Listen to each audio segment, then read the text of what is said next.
A passion is defined as an intense desire or enthusiasm for something. This is not a passion, it's an obsession. Please help. As you can see from my wonderful setup, I collect Beanie Babies. For some reason I can't get enough of these little fricks, but why? When did my obsession of these begin? Well, that's exactly what I'm going to tell you. I like to attribute the beginning of my craze to my 4th grade homeroom teacher. She was retiring that year I had her, and she was most likely obsessed as well with Beanie Babies. It was the last week of school, and she brought out this giant hamper just filled with Beanie Babies. Now, of course I've heard of them before, but I've never had one of my own.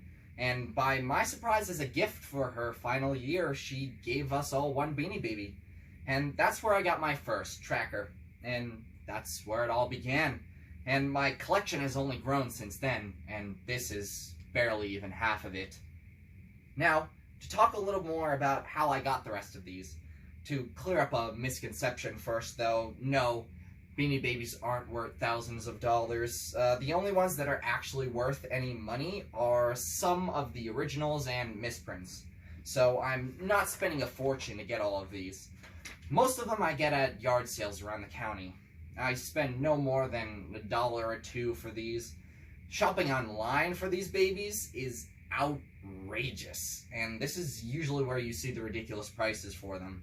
From my quick search through eBay's completed purchases, some sad fellow enthusiast spent over $60 to get the rare Princess Diana Royal Purple Beanie Baby.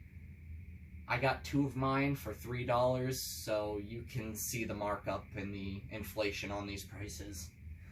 However, sometimes you do find some pretty good priced ones, although I'm a little stingy and I'm not paying for shipping. Now, a question that you're probably all dying to know is, how do you identify a generation of Beanie Baby? Well, there's a few ways to do that. For differentiation between the original 3 generations and its current generations is the tag. The first 3 generations did not have the little tiny poem you usually see inside the tags. Another difference between them is that from Generation 4 to the current Generation 19, the TY on the tag is used in Comic Sans text and usually has a star or shape in the upper right-hand corner. For the first 3 to tell the difference between them, Generation 1 used a pink tag instead of the traditional red tag, and it didn't actually open up in the book format you usually see them in. Generation 2 is where they started opening them up as in the book. It used smaller text and also used a darker crimson red, different from the traditional red you see today. Generation 3 had big bold letters on them, called bubble font, and it changed the color to the traditional red that you see on Beanie Babies today. Hopefully that helped to clear up a little about what they would be like if you would find them out in the wild.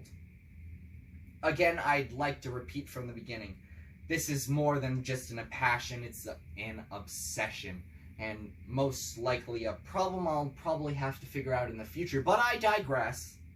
So, what did you learn in these past 4-ish minutes? Where I began my craze, how I feed my addiction, and how to identify them. Maybe there's another enthusiast out there listening, or maybe I inspired you to start a collection on your own. But if not, I will just take any Beanie Baby you have on hand right now.